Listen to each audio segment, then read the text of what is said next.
Welcome to my channel. இன்றைக்கி நம்ம சேனலில் ஒரு டிஃபனுக்கு வைக்கிற சைடிஷ் எப்படி செய்கிறதுன்னு பார்ப்போம். இதுக்கு பேர் வந்து கும்பகோணம் கடப்பா. அது எப்படி செய்கிறதுன்னு வாங்க வீடியோக்குள்ளே போய் பார்ப்போம். அதுக்கு வந்து நான் வந்து இன்றைக்கி வந்து பாசி பருப்பு ஒரு கப்பு பாசி பருப்பு, ஒரு பெரிய சைஸ் உருளைக்கிழங்கு, ஒரு 3 உருளைக்கிழங்கு எடுத்து இந்த மாதிரி கட் பண்ணி தோலை மெல்லாம் சீவிட்டு இந்த மாதிரி கட் பண்ணி நம்ம பருப்போடய சேர்த்து நம்ம வேக வச்சுக்க போகிறோம். கொஞ்சமாக மஞ்சள் மட்டும் போட்டு தேவையான அளவு தண்ணி ஊற்றி நம்ம குக்கரில் போட்டு மூடி வேக வச்சு நல்லா பருப்பு வந்து நம்மளுக்கு நல்லா மசிய வேகணும். அந்த மாதிரி நம்ம வேக வச்சுக்க போகிறோம். உங்கள் குக்கர் எத்தனை விசிலில் வேகும்னு பார்த்து அதுக்கு அந்த மாதிரி பச்சு இறக்கிக்கோங்க.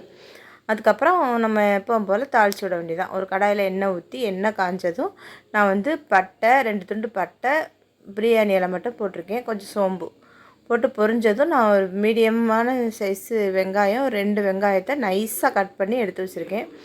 அதையும் நான் இதில் சேர்த்துக்க போகிறேன். வெங்காயம் தக்காளி எல்லாம் கட் பண்ணி வச்சுருக்கேன். தக்காளியும் நான் 2 தக்காளி சேர்த்துருக்கேன்.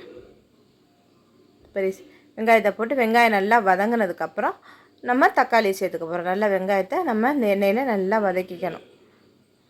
வெங்காயத்தை நம்ம நல்லா வதக்கினா தான் இந்த டிஷ்ஷு நல்லாயிருக்கும்.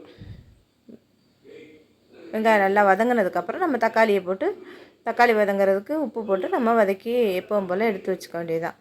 அதுக்கப்புறம் நம்ம அரைக்கிறதுக்கு என்னென்னா ஒரு ஒரு ஒரு முடி தேங்காய், சோம்பு, கசகசா, வெள்ளைப்பூடு, நம்ம அதோட பொட்டுக்கடலை 10லேருந்து 15 காரத்துக்கு தகுந்த மாதிரி 10லேருந்து 15 போட வேண்டாம், ஒரு 12 பச்சை மிளகா போட்டுக்கோங்க. காரம் இல்லைனாலும் இந்த கும்பகோணம் கடப்பா நல்லா இருக்காது. ஸோ அதனால் கொஞ்சம் காரம் இருந்தால் தான் நல்லாயிருக்கும். அதனால் காரமாக, ஏன்னா நம்ம இந்த காரம் மட்டும்தான் போட போகிறோம், மிளகாத்தூள் நம்ம சேர்த்துக்க போகிறதில்ல. இந்த பொட்டுக்கடலை சேர்க்குறதுனால இது வந்து கொஞ்சம் கிரேவி வந்து நம்மளுக்கு வந்து திக்காகும். அதனால் நம்ம அதை சேர்க்குறோம்.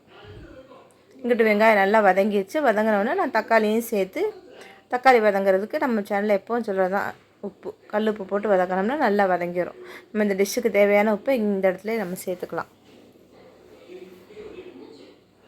இதை எல்லாத்தையும் நான் நைஸாக அரைச்சிடணும். கசகசம், பொட்டுக்கடலை எல்லாத்தையும் நம்ம அதுக்கப்புறம் அதை வந்து நம்ம நல்லா தக்காளி வதங்கினதுக்கப்புறம் நம்ம அதில் சேர்த்துற வேண்டியதாக அடுப்பு சேர்த்துட்டு மிக்சியை கழுவி அதையும் நம்ம அதில் சேர்த்துக்க வேண்டியதுதான். இப்போ இதில் வந்து குக்கர் நல்லா பருப்பு வெந்துருச்சு. இதை நம்ம உருளைக்கிழங்கை மட்டும் நம்ம கொஞ்சம் எடுத்துகிட்டு அந்த பருப்பை வந்து நல்லா மசிச்சுட்டு நம்ம இதில் சேர்த்துக்க போகிறோம். இதில் வந்து கொஞ்சமாக மஞ்சத்தூளும் கொஞ்சம் உப்பு நம்ம முதலே போட்டிருக்கோம்ல, அதனால் கொஞ்சம் மஞ்சத்தூள் மட்டும் போட்டுட்டு இந்த உருளைக்கிழங்கை ஃபஸ்ட்டு நான் போட்டுக்கிறேன். உருளைக்கிழங்கை நம்ம தனியாக எடுத்து மசிச்சுட்டு கொஞ்சம் 1-2 இருந்தால் தான் நம்மளுக்கு ஊற்றி சாப்பிடும்போது நம்மளுக்கு அது வாயில் கடிப்படும். அப்போ அது வந்து நல்லாயிருக்கும். அதுக்கப்புறம் நம்ம வந்து இந்த பருப்பை நம்ம குக்கர்லேருந்து எடுத்து இதில் சேர்த்துட்டு நல்லா மிக்ஸ் பண்ணி விட்டுட்டு தேவையான அளவு தண்ணி ஊற்றி நம்ம நல்லா மிக்ஸ் பண்ணிடணும்.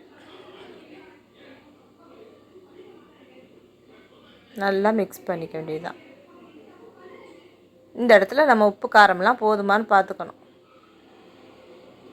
ஒருவேளை காரம் பத்தலை அப்படின்னா நம்ம வந்து மிளகாத்தூள் தான் சேர்த்துக்கணும். இந்த இடத்துல ஓகேவா இருந்தால் இந்த கலரில் இருக்க மிளகாத்தூள் சேர்த்துட்டோம்னா கொஞ்சம் கலர் மாறிடும். அதனால் நம்ம காரத்துக்கு தகுந்த மாதிரி மிளகாயை பார்த்து கவனமாக நம்ம முன்னாடியே கரெக்டாக போட்டுட்டோம்னா நம்மளுக்கு கரெக்டாக இருக்கும். இந்த மாதிரி நல்லா கொதித்து வந்ததுக்கப்புறம் மல்லித்தலை தூவி நம்ம இறக்கிற வேண்டியதுதான். சூப்பரான கும்பகோணம் கடப்பா ரெடி. இது வந்து இட்லி, தோசை, சப்பாத்தி எல்லாத்துக்குமே நல்ல சைடிஷாக இருக்கும். நீங்கள் ஒரு முறை ட்ரை பண்ணி பாருங்கள். பார்த்துட்டு இது எப்படி இருந்துச்சுன்னு மறக்காமல் என்னோட கமெண்ட் செக்ஷனில் சொல்லுங்கள்.